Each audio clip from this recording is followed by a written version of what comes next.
숫자를 세다 사람을 세우다. 민수기 1장 1절에서 4절, 44절에서 46절의 말씀입니다. 그대로 읽고 마지막 절 함께합니다. 여호와께서 모세에게 시나이 광야에서 말씀하셨다. 만남의 천막에서였다. 이스라엘 사람들이 이집트 땅에서 빠져나온 이듬해 둘째 달 첫째 날이었다. 너희는 이스라엘 사람들의 온 무리가 얼마나 되는지 가문별로 아버지 쪽 집안별로 머릿수를 세어보아라. 이름의 수에 맞춰 모든 남자를 그 머릿수대로 세어보아라. 20세 이상 남자 가운데서 군대에 갈 만한 사람을 이스라엘에서 모두 조사하여 그들을 부대로 나누어라. 너와 아론이 함께 조사하여라. 집마다 아버지 쪽 집안 어른이 한 사람씩 너희와 함께하게 하여라. 이들은 모세와 아론 또 저마다 아버지 쪽 집안을 대표하는 이스라엘의 우두머리 12명에게 조사된 사람들이다. 그들은 아버지 쪽 집안에 따라 조사된 모든 이스라엘 사람이다. 20세 이상 남자 가운데서 군대에 갈 만한 모든 사람이다. 조사된 사람은 모두 60만 3,550명이었다. 아멘. 숫자가 참 중요합니다. 숫자에 포함되고 싶은 게 많습니다. 만약에 입시생이라고 한다면 저는 고등학교도 입시를 보고 들어갔어요. 제가 살던 지역은 시험을 쳐서 고등학교를 정해서 가는 곳이었기 때문에 중학생 때부터 시험 준비를 했습니다. 그러니까 합격을 하려면 적당한 점수가 있어야 되겠죠.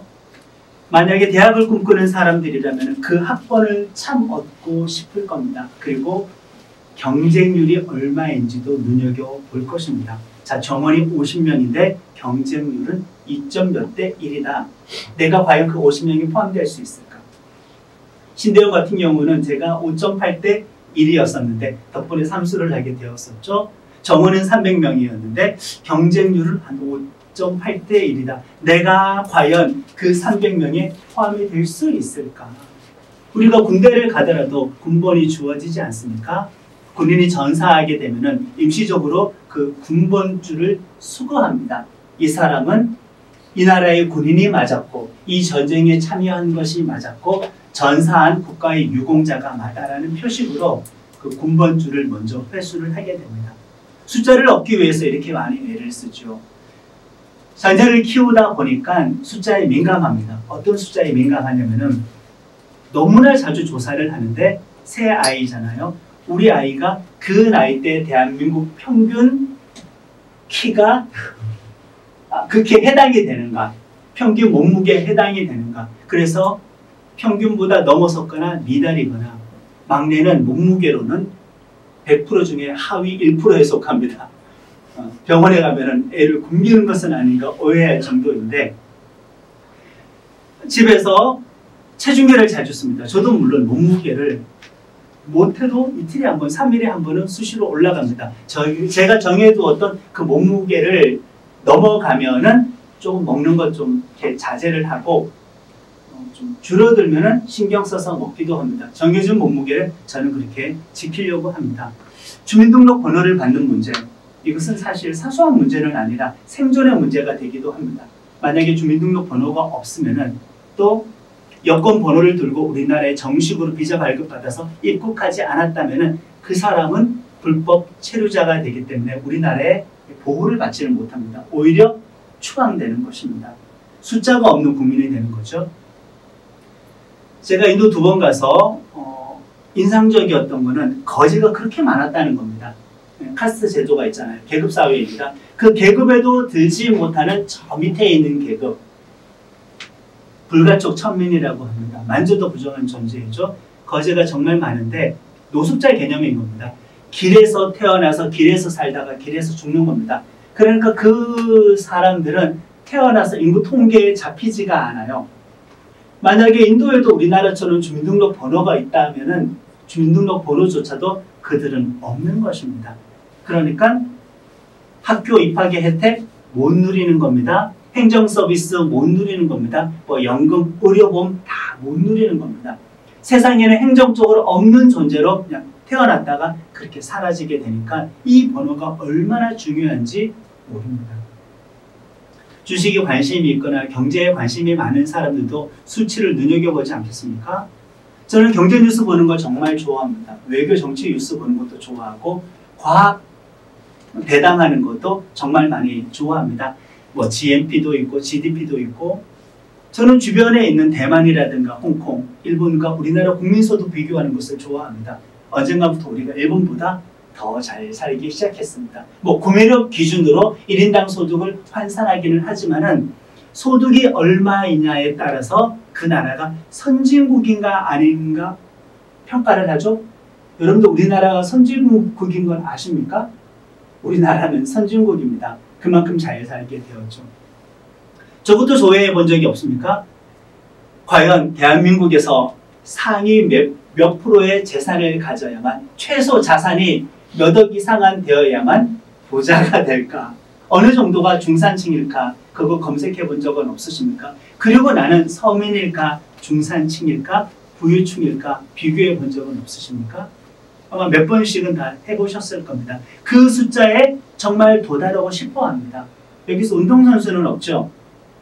축구는 뭐 기록이라는 게 없겠지만은 만약에 육상선수라고 한다면, 높이뛰기, 멀리뛰기 선수라고 한다면은 그것은 기록과의 싸움인 것입니다. 그 숫자, 마라톤 뭐 몇 시간대에 끊느냐, 몇 분대에 주파를 하느냐는 선수들에게 있어서는 인생의 목표와도 같다고 할 수가 있어요. 숫자는 참 중요합니다. 과학뉴스를 제가 좋아한다고 했죠. 전 우리나라 반도체 잘하는 거 자랑스럽습니다. 그래서 이나노 수율이 몇 프로인지도 그것조차도 관심이 있습니다. 그래서 외국과의 경쟁에서 과연 이 첨단 집적도를 가진 이 반도체를 제대로 양산할 수 있을 것인가. 집적도가 높을수록, 수율이 높을수록 저전력이기 때문에 막대한 수입을 우리나라에 가져오게 되겠죠. 그래서 그 숫자가 정말 중요합니다. 자꾸 숫자 이야기하는데 그게 우리의 죽고 사는 문제와는 뭐 상관이 있겠습니까? 상관이 있습니다. 당 수치, 간 수치, 어떤 혈압의 수치가 만약에 몇 배를 넘어가게 된다. 그 사람 당장 응급실 달려가야 합니다. 쇼크 올 수 있습니다. 저혈당 쇼크 올 수도 있습니다. 넘어질 수도 있습니다. 바로 몇 달 전까지 건강검진을 했는데 거의 뭐 저는 대부분 일단 정상. 우리 아이도 건강검진을 했는데 대부분 정상인데 자연적으로 나이를 먹다 보니까 콜레스테롤 수치 하나 높아지는 건 있습니다. 여러분들 이 수치는 정말 중요합니다. 큰일 날 수가 있습니다. 간 수치와 같은 거죠. 그래서 그 수치 도달을 위해서 음식을 자제하고 우리는 운동을 하기도 합니다. 저는 지금 계속 숫자 이야기를 한 것입니다. 민수기가 숫자 이야기로 가득하기 때문이죠. 다시 타임머신을 타고 이제 우리는 몇천 년 전, 한 3,300년 전, 뭐 학자에 따라서 3,500년 전 그 광야에 있는 시내산으로 장소를 한번 이동해 보는 겁니다. 시내산 그 아래 광야에 이집트에서 탈출한 사람들이 텐트를 치고 지금 야영을 하고 있는 중이에요. 탈출한 지 13개월이 지났습니다. 그리고 그 시내산 아래 주둔한 지는 10개월 정도가 지났습니다. 그러면 그 10개월 동안 무엇을 했느냐? 앞으로 행군하게 될 그 광야 행군 준비를 하고 있었던 것이죠. 그 10달 동안 머물 때 하나님께서 말씀을 주셨습니다. 율법을 주셨죠. 그게 눈에 보이도록 기록되어 해주셨습니다. 10계명 2 돌판도 주셨습니다. 그리고 하나님의 집 성막도 만들어 주셨습니다. 아니 설계도를 주셨고 백성들이 만들어서 하나님께 봉헌을 했습니다. 그리고 이제 너희들 내 백성 되기로 하자. 이제부터 나는 너희들의 하나님 되기로 할 것이다. 조건은 내가 너희에게 준 말씀을 지키고 나만 섬기면 된다라는 하나님과의 언약식도 시내산 광야에서 체계를 하게 되었습니다. 점점 하나님의 나라를 우리는 그걸 천국으로 생각하는데 천국도 하나님의 나라에 포함되는 겁니다. 이 하나님의 나라를 지금 자꾸 만들어가고 있는 과정이죠. 하나님도 임재하셨겠다. 법도 생겼겠다. 그리고 나라를 만들려면 땅이 있어야 되잖아요. 이제 가야 할 가나안 땅도 정해졌겠다. 이제 하나님의 나라를 만들기 위해서는 무엇이 필요할까요? 주권자도 정해졌고 법률, 그러니까 헌법도 정해졌고 이제 가야 할 땅도 정해졌습니다. 무엇이 남을까요? 그 나라에서 살 백성들이 있었죠. 국가의 3대 요소 기억하십니까? 요즘도 그게 맞는지는 모르지만은 영토, 주권, 국민 아닌가요? 지금은 다른지 모르겠습니다. 영토, 주권, 국민인데 하나님의 나라가 만들어지기 위해서는 땅, 가나안 땅이 있어요. 주권, 하나님의 주권, 주신 말씀이 있어요. 그리고 성막이 있어요. 하나님의 주권자니까. 세상 나라와는 조금 다릅니다. 세 번째, 백성이 있어야 되죠.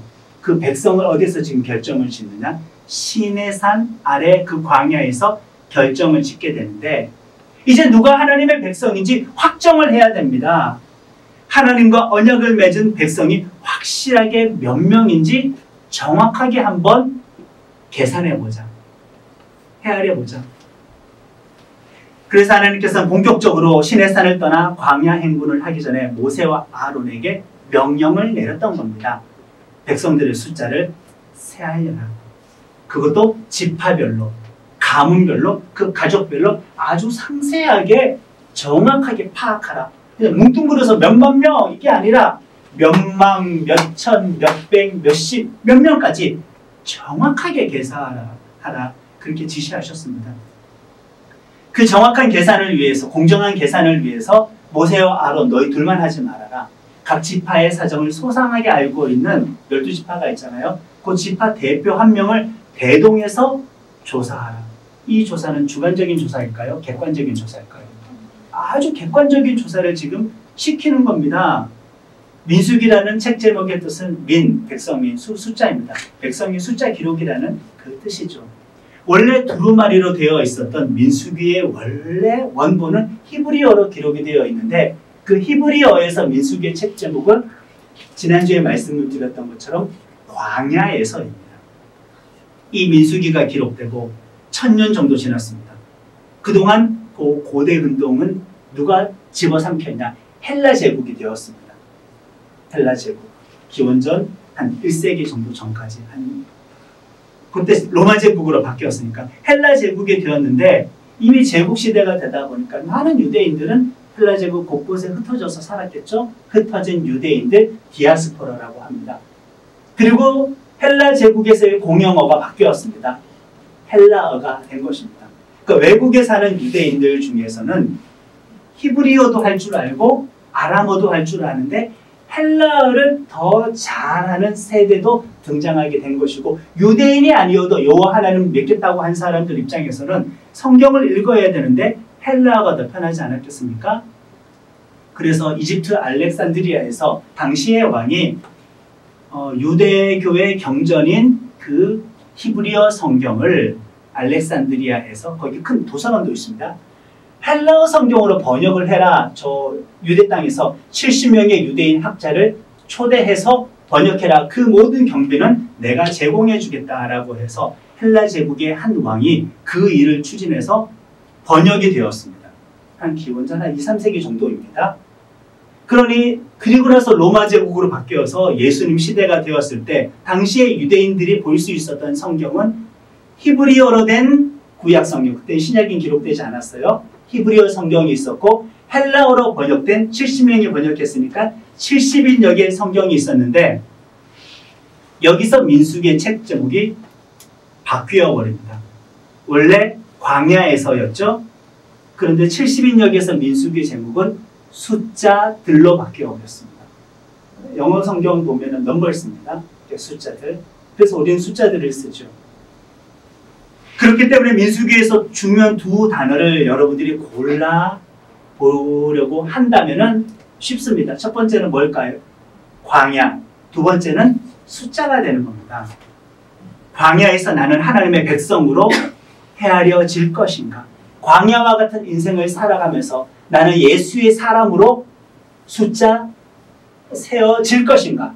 나는 천국 백성으로 구원받은 백성의 숫자에 포함될 것인가? 약속의 땅까지 가는 하나님의 나라가 구원이 완료될 그때까지 나는 구원받은 백성의 숫자에서 이탈되지 않을 것인가? 실제로 많이 이탈하죠.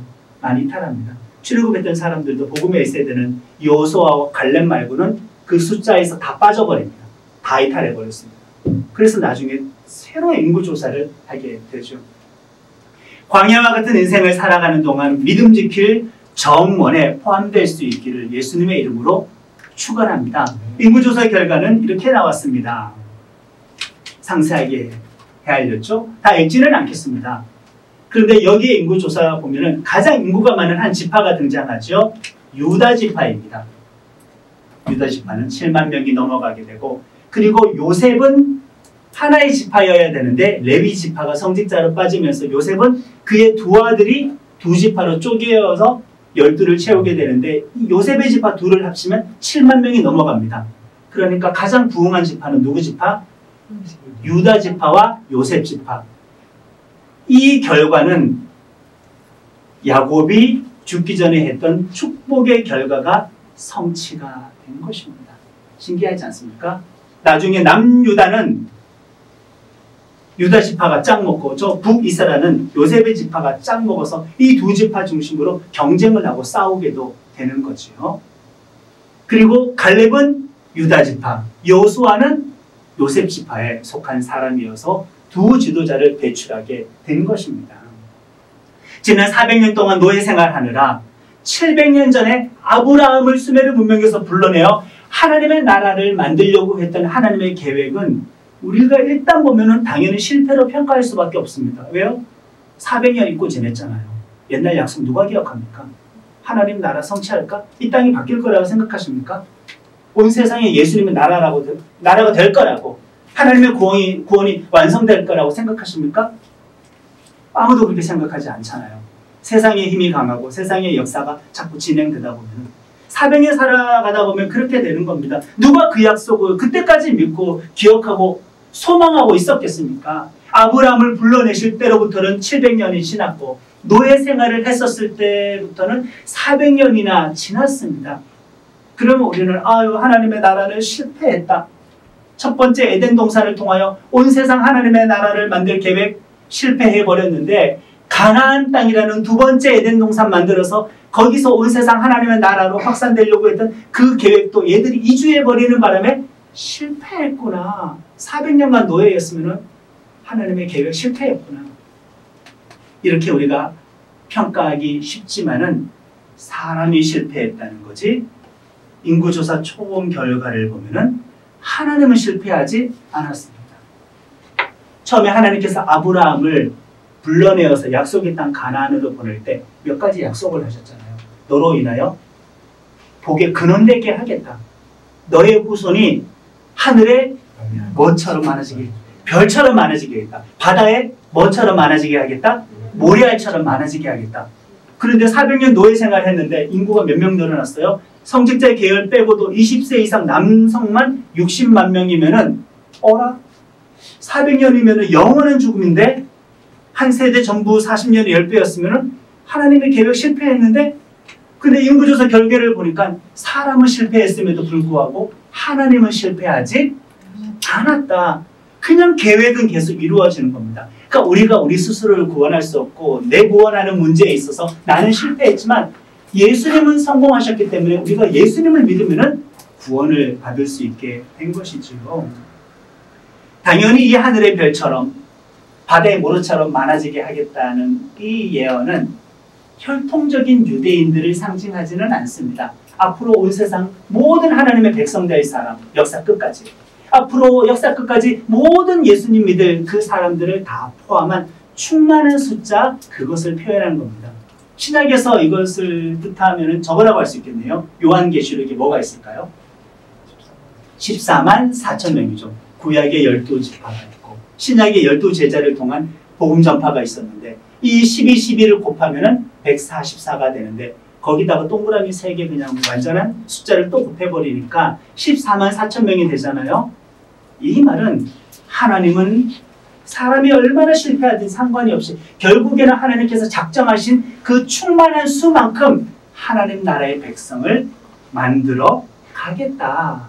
14만 4천 명은 문자적인 숫자가 아니라 하늘의 별처럼 많아지게 하겠다는 그 아브라함의 약속을 예수님을 통해서 다시 반복 알려주시는 겁니다. 바다의 모래처럼 많게 하겠다라는 그 하나님의 약속이 예수님의 복음을 통하여서 그만큼 많아지게 하겠다라는 그 숫자가 되는 것이죠.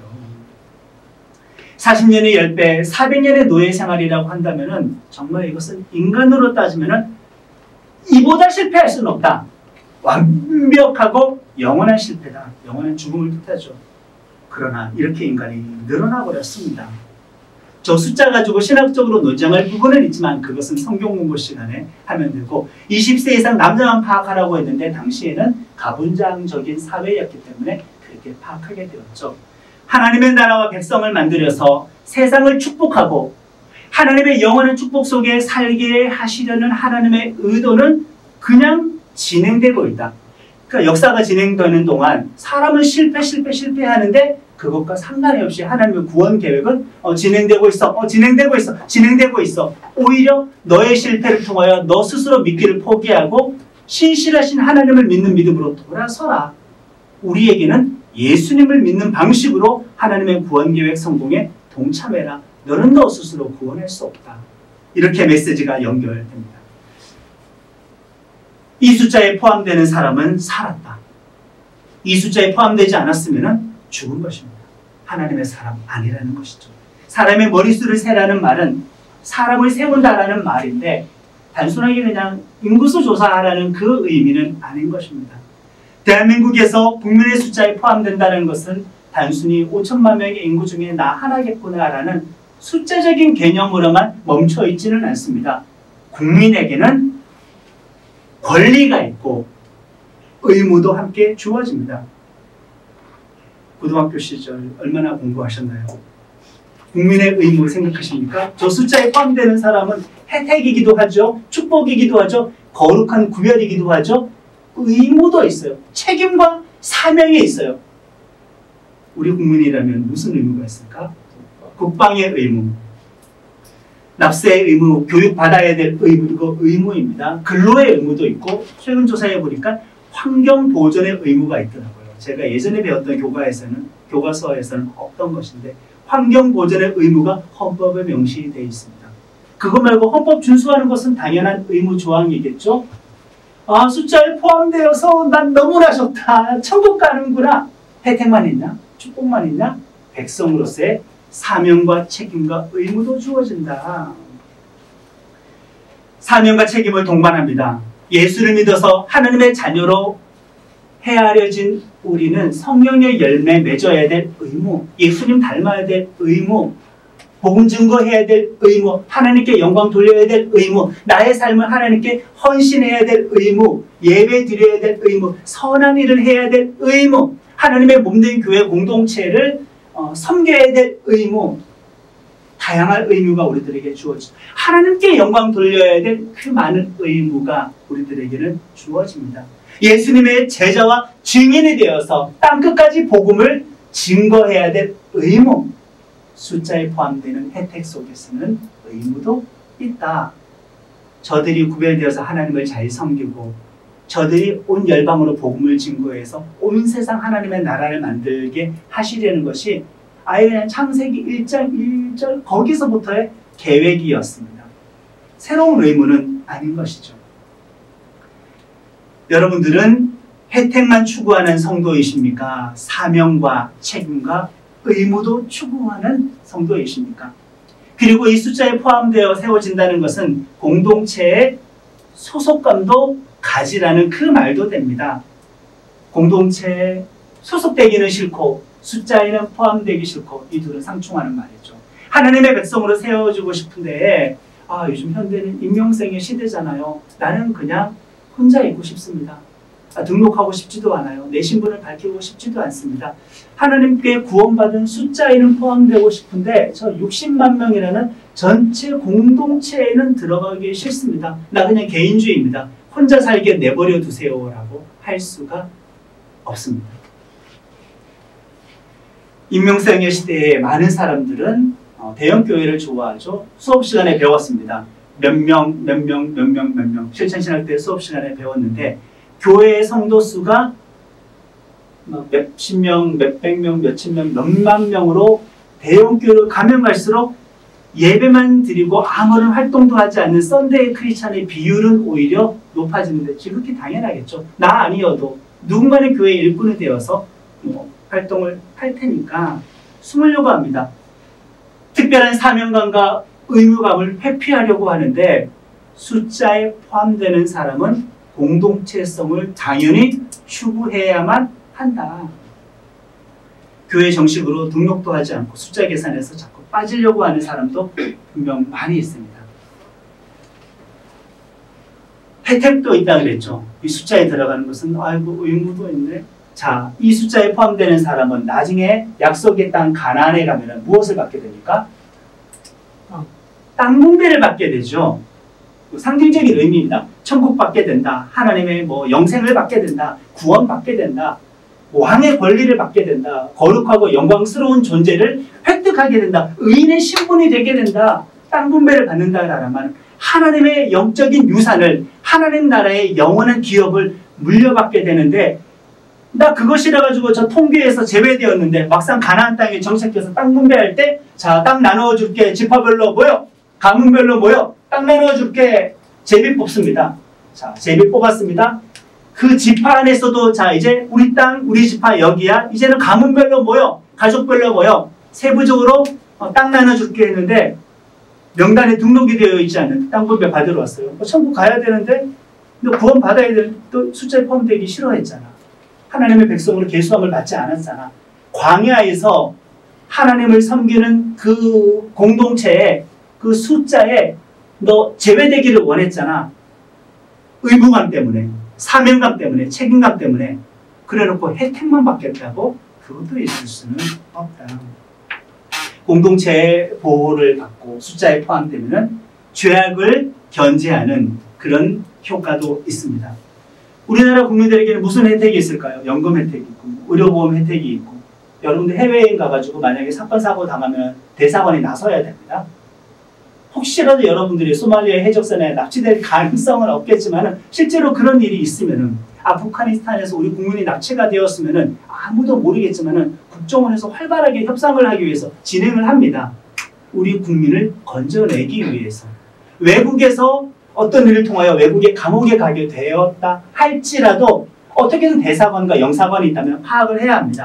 부당하게 권리를 침해당하지는 않았나. 이런 보호의 혜택이 있는 거죠. 우리는 반드시 숫자 계산에 포함이 되어야 한다.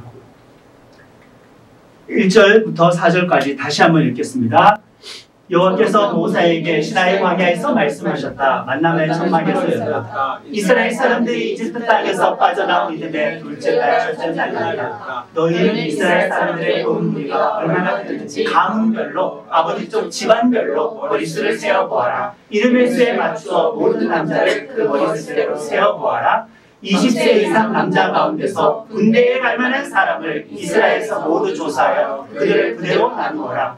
너와 아론이 함께 조사하여라. 지파마다 아버지 쪽 집안 어른이 한 사람씩 너희와 함께하게 하여라. 잘 보시면은 백성의 숫자를 셀 때 멋진 표현을 썼는데 이 표현만으로도 우리에게 벅찬 감동을 줍니다. 직전까지 이들의 신분은 무엇이었다고요? 노예. 몇 년? 400년. 40년의 10배. 우리 아버지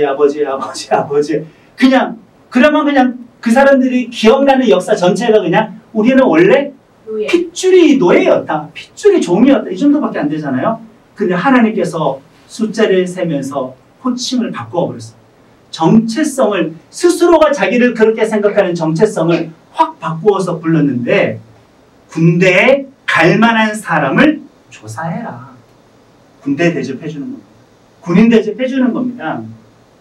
뒤에도 보면은 조사를 다 끝내고 결과를 발표하는데 45절에 보면은 결과 발표에서도 20세 이상 남자 가운데서 군대에 갈 만한 군인으로 취급해 주는 겁니다. 정말 감동적인 표현입니다. 불과 13개월 전에 400년 노예였던 이 사람을, 이건 민족성 자체가 노예인데 분명히 이때까지도 노예 기질이 있었을 거예요. 노예 근성이 있었습니다. 광야 행군할 때 그 기질이 유감없이 발휘가 됩니다. 그것 때문에 하나님께 혼나기도 하는데, 그러나 하나님께서는 그들을 군인으로 군대로 불려주셨습니다. 자, 에베소서 6장 기억하십니까? 구원받은 성도에 대한 삶을 한참 이야기하다가 마지막에 당부하는 게 뭐죠?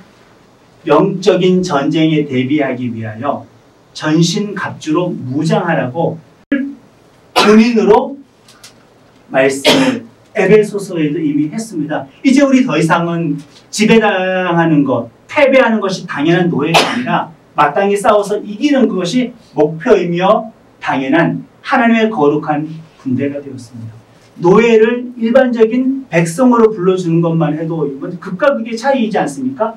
근데 이 백성에서 노예를 한 단계 더 나아가 군대로, 군인으로 불러주셨으니 이거는 너무나 그냥 플러스와 마이너스를 만날 수가 없잖아요. 근데 여기 있었던 사람은 이쪽 극단으로 옮겨주셔서 불러주셨으니 우리들은 예수를 믿어 하나님의 숫자에 포함이 되어서 우리들의 정체성 자체가, 신분 자체가 말로 할 수 없이 이렇게 바뀌어졌다. 성도인 것은 당연하고 우리는 군대입니다. 우리의 신분은 죄와 사망의 노예일까? 현재 당연히 아닙니다. 우리가 영적인 패배자입니까? 당연히 아닙니다. 영원히 사탄의 지옥에 갇혀 살아야 되는 저주받은 존재들입니까? 당연히 아닙니다. 오히려 악에 대항해서 싸울 수 있는 군인으로 신분을 바꾸어 주셨는데 그 이전까지는 죄와 싸우는 것은 아예 그냥 불가능한 작업, 악과 싸우는 것은 시도조차 할 수 없는 일, 마지막 죽음과 싸워서 죽음의 문제를 극복하는 것은 있을 수 없는 일인데 우리를 군인 되게 하셨습니다. 혁명적인 변화가 일어났습니다. 우리는 더 이상 옛사람이 아닙니다. 우리는 새 사람입니다. 예수를 믿으면 하나님의 백성과 군대가 됩니다. 왜 안 믿을까? 왜 노예 근성에 갇혀 있을까? 왜 하나님의 숫자에 포함되지 않으려고 할까? 이제 여러분들의 정체성을 묻고 싶습니다. 또다시. 아직도 자신을 400년 노예라고 생각한다면 패배하고 좌절하고 억압받는 것을 당연하게 생각하겠죠. 나의 인생이 패배와 좌절로 점철이 되었지. 그러니까 앞으로의 나의 인생도 패배할지 모른다라는 것을 염두에 두고 살자. 좌절할지 모른다라는 것, 억압받을지 모른다는 그 두려움을 언제나 내가 신경 쓰면서 살자. 그 기질을 벗어나는 겁니다. 정체성을 바꾸어 준 겁니다. 트라우마에서 벗어나지 못하는 겁니다. 트라우마에 갇혀 있는 거죠. 왜 예수 믿고 군대가 되었는데 패배와 좌절과 그 억압을 언제나 두려워하면서 과거에 그랬더라도 믿었으면 정체성이 달라졌는데 바뀌어진 정체성에 근거해서 살아가야 하는데 왜 그렇게 살지를 못할까? 나의 패배와 좌절 속에 살아가는 거 난 당연하지 않다. 모든 트라우마는 예수님의 승리와 그분과의 연합으로 치유가 되었습니다. 객관적으로는, 법리적으로는. 아멘이십니까? 이제 그것을 내가 믿음으로 나에게 적용하고 선포하고 누리면 되는 것입니다. 아직도 자신을 400년 노예라고 생각해서 승리의 찬가를 부르지 못하고 눈물과 위로 속에서만 갇혀 사는 신앙생활이지 않습니까? 전 청소년 사역 10년 정도 했습니다. 그러니까 중고등부 수련회만 여름 수련회, 겨울 수련회, 어쩌다 가을 수련회, 그리고 외부에서 뭐 수련회 집회인도 강사로 초빙받은 것까지 따지자면은 한 30번, 40번 정도는 중고등부 수련회 말씀 또는 기도에 인도하기 위해서 준비했었습니다. 올 여름에 제가 고등부 수련회 집회 강사 청빙을 받고 준비를 하는 동안 예전에 제가 수련회 준비했던 자료들을 쭉 다 훑어봤단 말이에요. 주제가 대부분이 저거였습니다.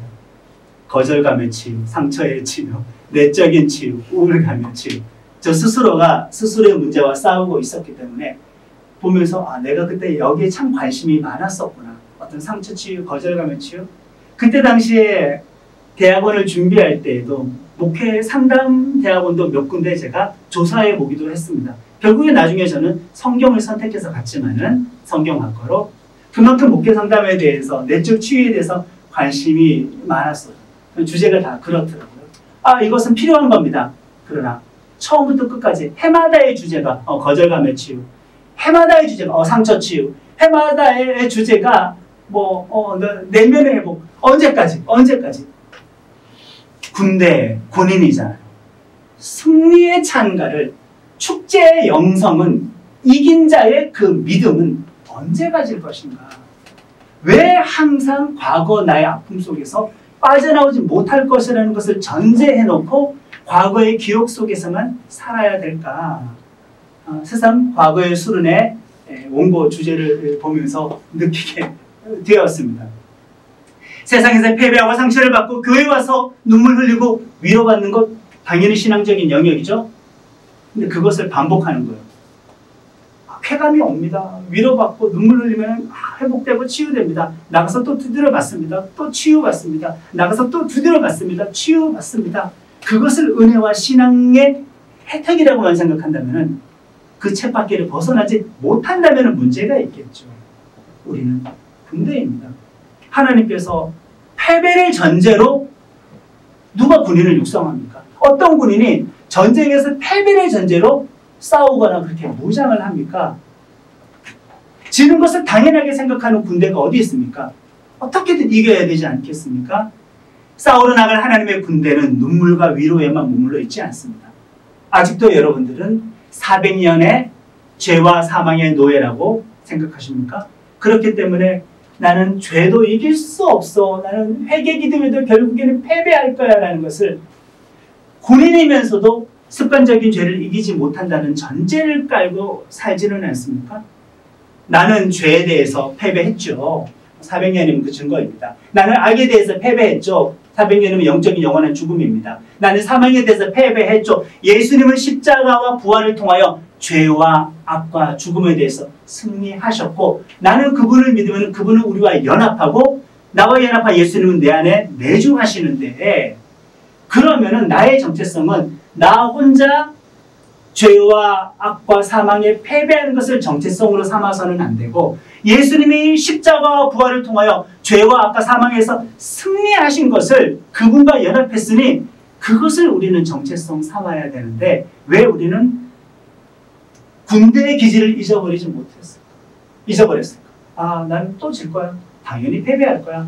죄와 악과의 싸움은 어쩔 수 없이 진다는 전제를 깔아놓고 총을 챙기지는 않을까? 군복을 여미고 있지는 않나? 전쟁터로 나가고 있지는 않을까? 이 또한 노예의 근성인 것입니다. 광야를 눈앞에 두고 우리는 담대한 군인이 되었습니다. 치열한 영적인 싸움은 당연합니다. 승리를 전제로 우리를 세우셨습니다. 하나님의 백성이며 동시에 우리는 군대이다. 자, 민수기, 숫자들, 이 숫자 인구조사에 포함이 되었다라는 것에서는 사명도 책임도 공동체성도 주어졌고 혜택과 축복도 주어졌다. 그리고 우리는 군인으로 치열한 영적인 싸움을 싸워야 한다. 패배와 좌절은 당연하지 않다. 눈물과 위로만에 멈춰 있는 것도 당연하지 않다. 죄악에 대한 패배도 당연하지 않다. 우리는 하나님의 숫자 군대입니다. 자, 우리 좌로 번호를 한번 할 건데 제가 시작하면은 여러분들이 하나, 둘, 셋, 넷 여러분들이 숫자를 한번 외쳐보는 겁니다. 시작. 네. 다섯. 열. 제외가 있을 수는 없다. 승리. 11. 승리 기도하고 있습니다. 하나님의 군대에 포함될 분들은 숫자에 포함이 되었습니다. 이제 우리는 광야로 나아가면 됩니다. 승리합시다. 네. 찬양합니다. 이전 것 지나가고 이전 것 지나가고 주가 모든 것 새롭게 해 옛 생활 뒤로 하고 예수 안에 감춰진 내 삶 주님의 나라 영광 위에 살